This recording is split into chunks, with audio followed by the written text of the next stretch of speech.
Hello everybody, ciao a tutti. Ciao means hello in Italian. So here we are with another beautiful tutorial of how to draw cacti. I have been creating a playlist in my YouTube channel, as you might have noticed, only for kids, which doesn't mean that if you're an adult, if you're not a kid, you cannot practice. It's just that it's a safe space for all my former and current students to just go and exercise and practice foundational drawing skills. I'm doing this because I've noticed that with this technological era, kids are losing their fine motor skills, and for them it became more difficult to draw properly and go more into details and represent different textures and create a beautiful variety, right? When they do landscapes, still lifes, fundamental drawing exercises and practice that we need to learn and we use in school. So I decided to do this series of videos. I published already how to draw trees, basic trees, how to draw basic flowers, how to draw mushrooms, rocks, and I will keep doing this video. My videos are a little different from others that you can find online because I always do two examples of the same type of drawing. One is very, very basic and more simple. One is a little more complicated and advanced, so you can build up foundational skills and also you can compare and contrast at the end and have a beautiful reflection and understand exactly how it went, what did you do differently from the first practice toward the second. And this is the teacher in me. I have many years of experience, and this is why I know how to incorporate the right steps into the practice. For these steps, you need a white piece of paper, pencil for drawing, and a razor just in case you need to erase. Please remember, do not push hard with the pencil on your paper. Then I have an extra fine black Sharpie. You can use any markers that you have available, and I have my alcohol markers. If you do not have alcohol markers, you can do this practice with coloring pencil that give you a little like a more time to work on the coloring, but also more opportunity to blend and create value, which is the light and the shadow, the beautiful alternation, right? Or you can use regular markers. Remember that you can overlap different markers. If you have a couple of greens, light and dark, you will have a light green, dark green, but then you can overlap them and you will have a medium green, or you can use the yellow on top of the green to make it lighter and brighter. I try to be resourceful and make experiments, and remember that these are practices, right? So they are not meant to give us the perfect result, but they are just meant us to show the steps and give you the opportunity to practice. I'm gonna switch the camera so we can start. Okay, friends, this is my piece of paper. I suggest you to use your in a horizontal so you have space for cactus 1 and cactus 2, and then you can compare. Let's start with the cactus 1. We're gonna do like nice curved lines. Pretend that you're doing like a sort of a bunny ears, right? This type of oval or hook, just don't close it. We are going to diversify them in sizes and position.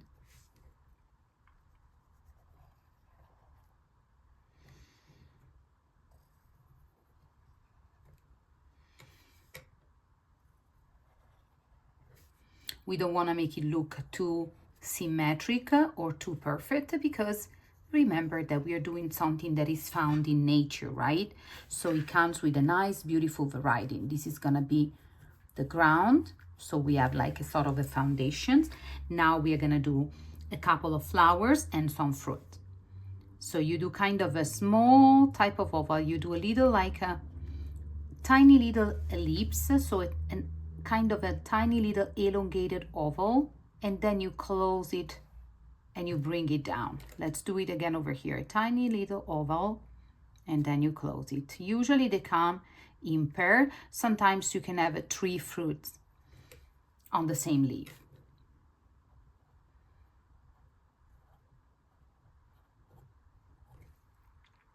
Now let's see that. Let's do a little flower over here. Let's do some nice small petals. Remember that we did a practice about the flowers, and we decided we kind of learned together that we don't have to do the petals all the same, and we need to change their sizes to create a sort of a 3-dimensional effect, right? Let's do another one here. So if this one is with the one of the side, this one is the petal goes on the front, side, back of the flower. Right? So it gives us a nice shape that is not too perfect because we want it to look natural. And let's put a nice more prepare over here. Now with the pencil, I'm going to do very light lines, and I'm going to make this tiny separation that so when it's time for me to color, I'm gonna use two different type of green, one brighter and lighter for the center and one darker to create a beautiful value, so the shadow, right, pretending that the light comes from this side, for example. Then the spikes, we're gonna do it after coloring on top. Now let's go to cactus number 2, and we're gonna do instead of a saguaro cactus. So we can bring the ground all the way, because maybe at the end, if you have extra time, you can keep working on this design and turn into a beautiful landscape, adding some details in the foreground and in the background. These are cacti that can be found in desertic area. We live in Utah, and in southern Utah, you have cacti. So if you have to do a local landscape, these are definitely something that you need, also if you need to do a desertic landscape. So as you notice, I just went up with a shaky line, curved and back. Now we're gonna add the branches on the side. They're gonna be a little thicker on the top and a little thinner on the bottom. Look what I do. One, turn, and back down. You see, a little thicker here and a little thinner here. We're gonna create some nice overlapping, because the overlapping, look, you go up, break it, keep going, and bring it back. The overlapping is a beautiful illusion of space that allowed us to do more like a three-dimensional things.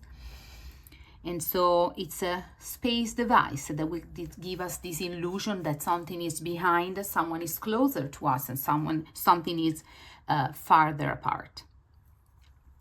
Over here, once again, we don't want two perfect lines. So the way that you do it is that you do not push hard with the pencil on your paper. So you're kind of free to move this pencil. We're gonna add one more and make it nice and interesting, okay? Now, this one also has spikes and has also nice lines. We can do some of these lines with a pencil. You need to be patient and go slow. Control your hand and make them as close as possible. Now, when we use the markers, I'm gonna use kind of a light green, so we're not gonna use those lines, and then I will decide if I need or if I want to go over with the black Sharpie.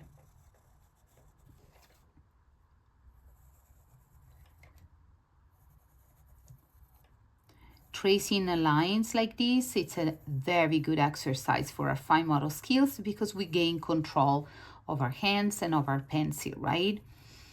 So the lines has to be a little shaky, because once again, we are not doing a geometrical design, we are doing a natural design. So we want it to look like soft, organic, right? Because it needs to represent something that is in nature, right? So it's not geometric and it's not perfect. Also creates a beautiful sort of rhythm with this pattern. And this cactus looks pretty already in black and white.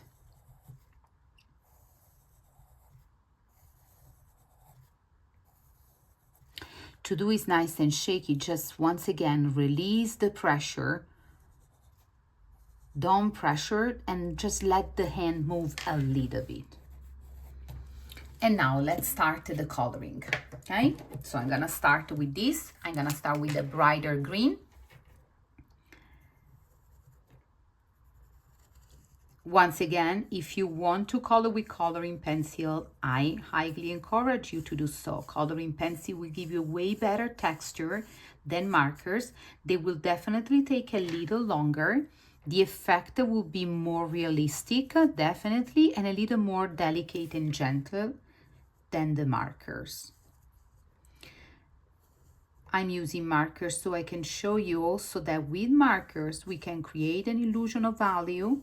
So this alternation between light and shadow, and we can still do something very detailed and very nice if we use the right techniques. So I notice also that markers are a very common media to use in school, right? Because they are affordable, they come in big packages. So all the art teachers use those markers, use markers in school.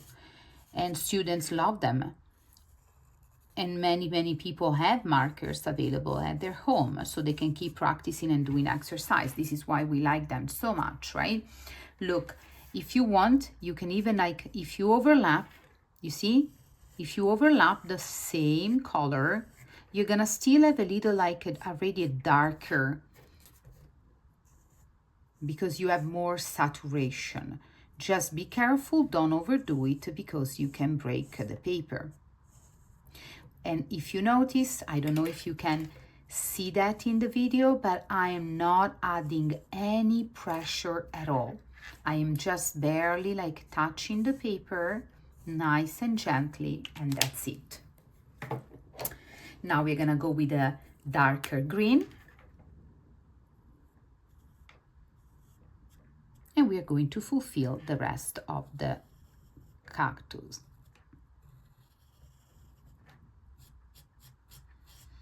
I love cacti and succulent in general. I feel that they are very fascinating plants. They can live in extremely hard climate, right? And weather condition. They can go months without water.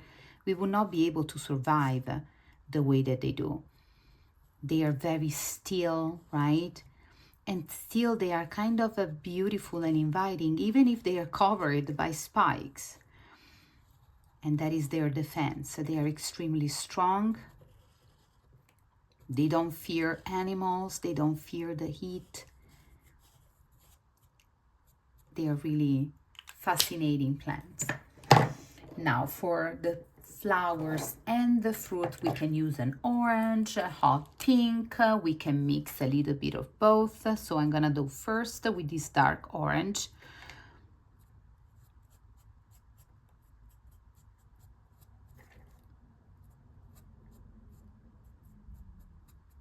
Inside those nice fruits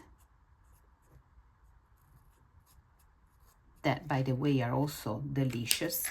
In Italy we have many, mostly in the south. It's very Mediterranean climate, and so these plants are really very common near the coast, and I love them because they remind me of my childhood when I used to go on vacation with my grandparents and my parents, and then we would collect. You need to be careful. You need to use a fork and a knife to detach the fruit when they're ready, and you can peel them very carefully because you don't want to touch those tiny little spikes. Now with the pink, I'm going over the orange once again, just to create a little bit of value. I'm not covering the whole thing, but just one side so it can get a little darker, exactly as we did with the cacti. Now I'm gonna grab the orange and I'm gonna go instead on top of the hot pink in the flower. And this one is done. Now let's do outlines and details, okay? And as I was saying, I used to eat them so many in the summer. They are delicious. And they really remind me of my grandparents and my childhood. So that makes me very happy. So we're gonna do very nice and gentle outlines. The outlines too, don't be too concerned. Our lines do not have to be perfect, because remember that we wanna have a nice, natural and organic look. The secret always is, do not add too much pressure so you can move your hands and your wrist free on the paper.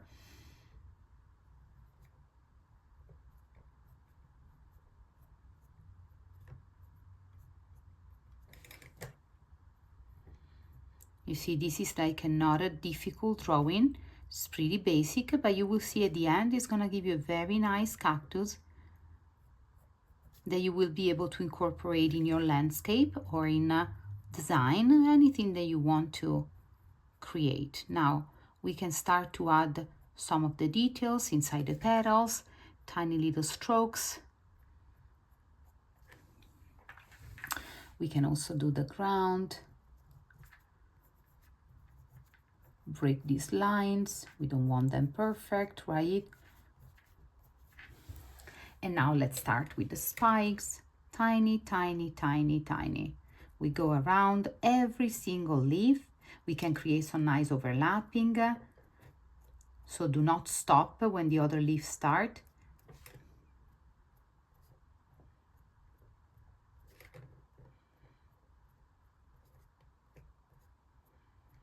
Don't make them too close to each other, not too far apart.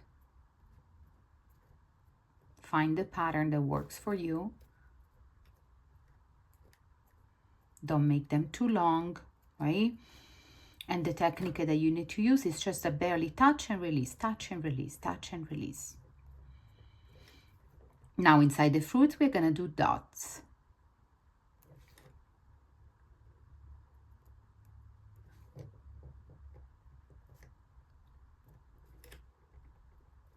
And then it's some tiny little spikes on top as well.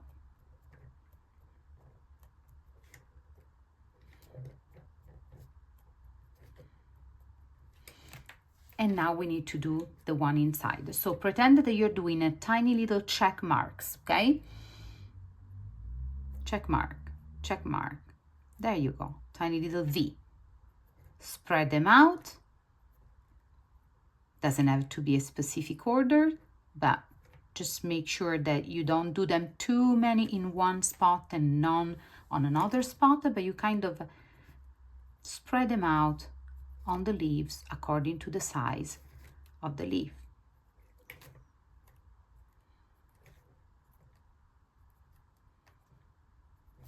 And look how pretty is this cactus number 1 done. Now for the other cactus, I will use a little bit of yellow first, because this time let's do that the light come from the other side. So this side is gonna be a little lighter and this side is gonna be a little darker, right? So I'm gonna set my yellow as a foundational color. I'm not coloring the whole thing, but I'm just coloring the part that I want to highlight, so a little lighter and warmer.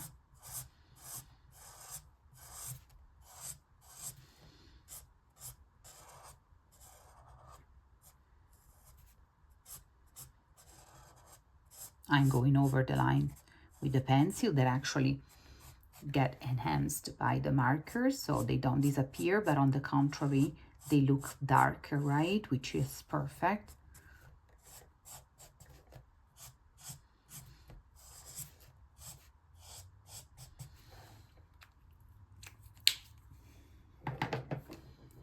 Now I'm gonna use a bronze green, which is a mixture between, let me see, yes, it's kind of a, looks like a brownish type of green or olive green. Now we're gonna do the other side, the dark side, with these colors. And then I'm not pressing at all.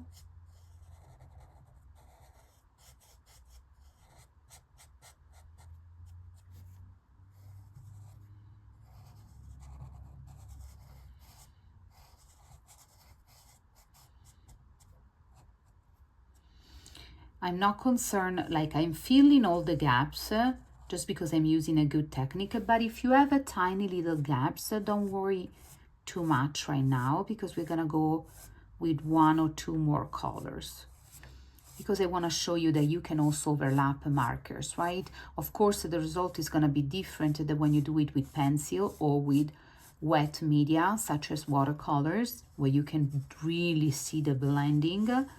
With markers, it's a little different. It's a little more subtle, right? But you can still make it happen.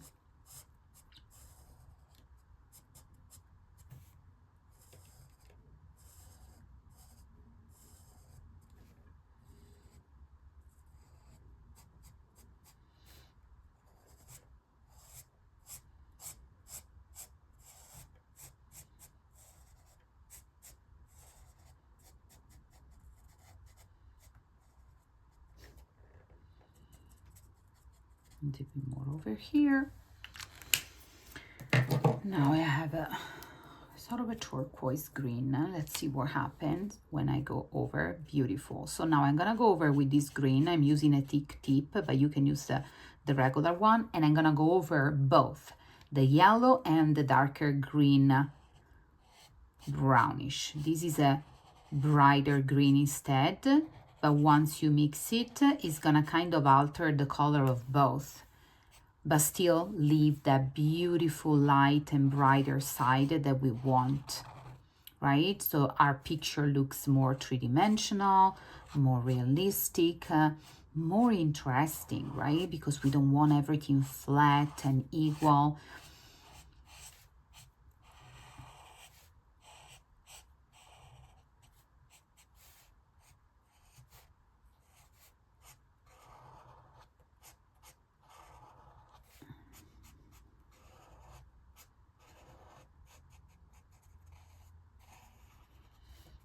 Very nice.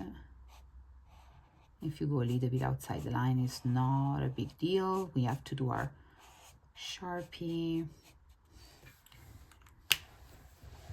And now that our cactus number 2 is colored, we are gonna do some details as we did here, right? To enhance its property and its detail.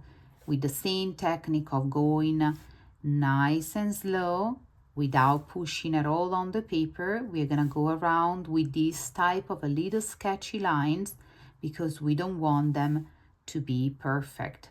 The only way that you can do this type of lines is when you will learn to really kind of manage the pressure of your hands on the paper.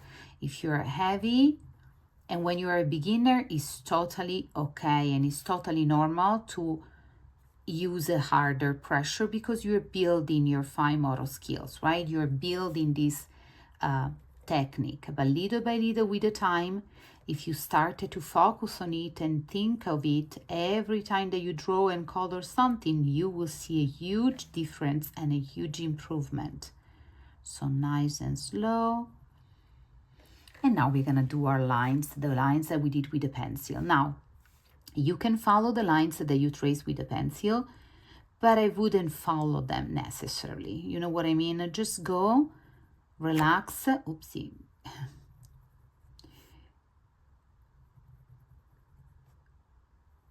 And do these beautiful natural lines as they come to you. So do not be too picky. You don't have to go over all the lines that you traced before with the pencil because in any case, they gave us a beautiful texture underneath the color. So it's kind of having a double texture. The one that we created with the pencil and the one that we're creating right now with the black Sharpie.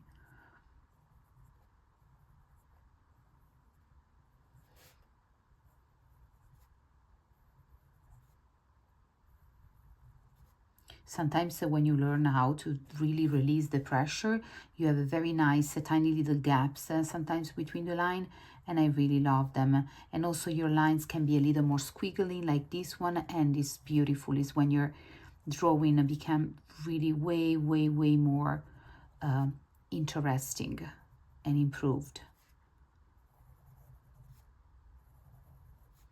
Nice.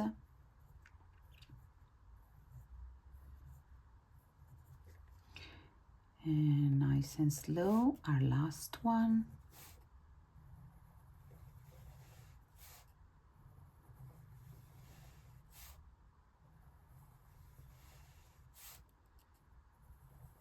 Make them as close as possible to each other for a better enhanced texture. Nice. Now we're gonna keep going. We can bring the ground over here. And using this type of lines. Then if you don't want to see the lines with a pencil underneath, you can erase them really quickly. Do tiny little pebbles.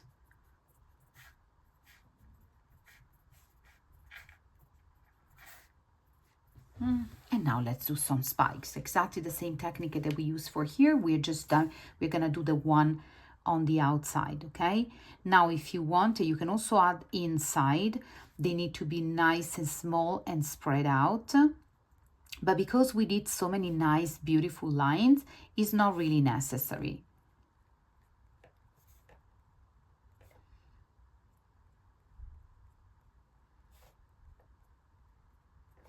Nice, like find yourself a nice rhythm that is not too fast. So if you need to go slower because you really need to think like that, where you want to position, please go slower. Because sometimes if you go too fast and if you're still a beginner, you might lose control, and then, you know, you risk that you ruin a beautiful practice just because you didn't take enough time.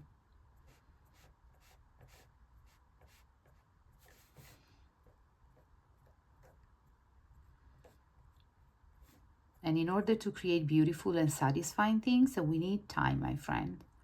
I know that you're always kind of forced to a very fast pace of life, but we need to regain our time, and we need to realize that beautiful things and well done things need time.